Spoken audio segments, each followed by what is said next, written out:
Olá, tudo bem? Meu nome é Matheus e o nome da minha dupla é o Caio. E hoje eu vou explicar um pouco sobre um tema muito importante para entender a educação brasileira atual, a gestão democrática da educação em tempos de parceria entre o público e o privado.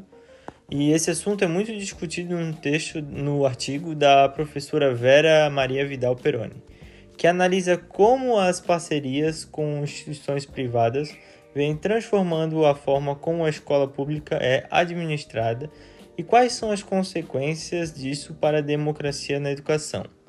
A ideia principal do texto é mostrar que, embora essas parcerias sejam apresentadas como soluções para melhorar a qualidade da educação, elas também trazem impactos profundos na autonomia da escola, na participação da comunidade e no próprio papel do Estado.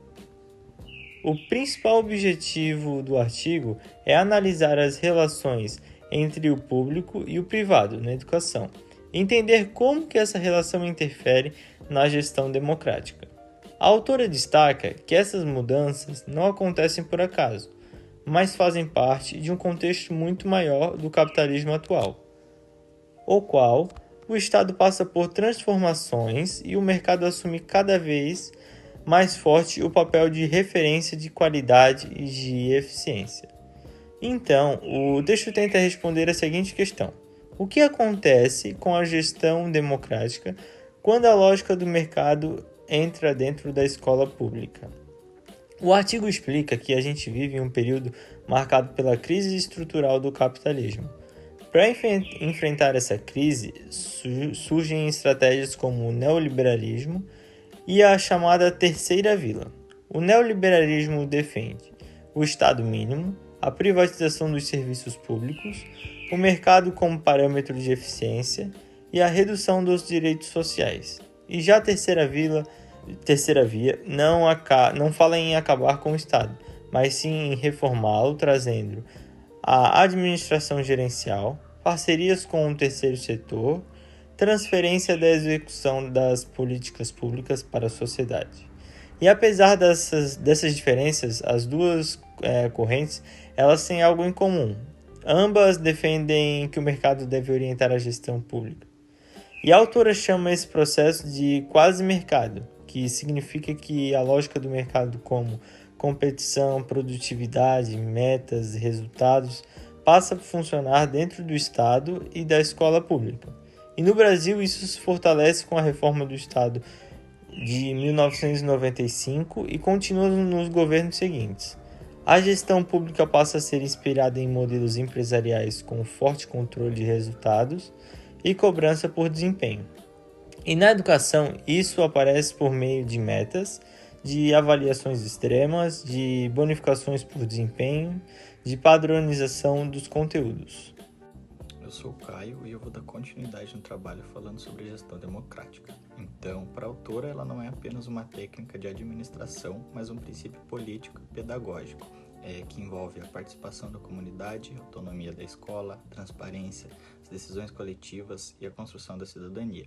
Na prática, a gestão democrática ela se concretiza em ações como o projeto político-pedagógico construído coletivamente, os conselhos escolares, as eleições de diretores, a autonomia financeira, ou seja, não se trata apenas de administrar bem, mas de formar cidadãos por meio da participação.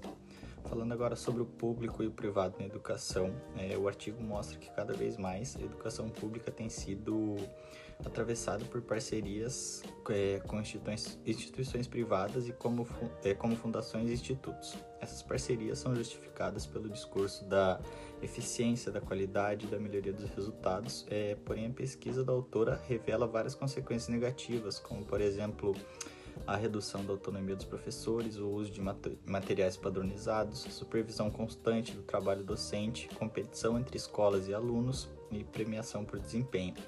Além disso, ocorre uma mudança importante, que é o foco sai do processo educativo e vai para o produto final, como notas, índices e metas. Agora sobre o PDA Escola e a lógica gerencial, um exemplo dessa lógica é o PDA Escola, programa que organiza a gestão de escolas a partir de diagnósticos, metas, planos de ação e um monitoramento de avaliação. A Apesar do discurso da autonomia, o programa reforma uma gestão baseada em gerentes, líderes, resultados, controle e, segundo a autora, isso entra em conflito com a lógica da gestão democrática, que valoriza o debate, o processo e a participação coletiva.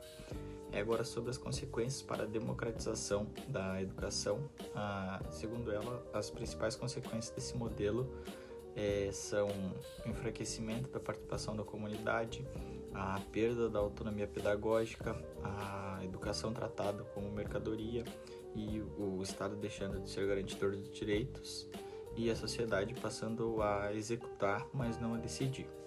Desse jeito, a democracia passa a existir mais no discurso do que na prática. E para concluir, a autora defende que a democracia não é uma abstração, mas é a materialização de direitos, igualdade e participação real. Quando a escola adota apenas a lógica do mercado, ela se afasta do seu verdadeiro papel social, que, segundo ela, é formar cidadãos, promover igualdade, fortalecer a democracia e, portanto, defender a gestão democrática da educação é, acima de tudo, defender a educação como direito e não como produto.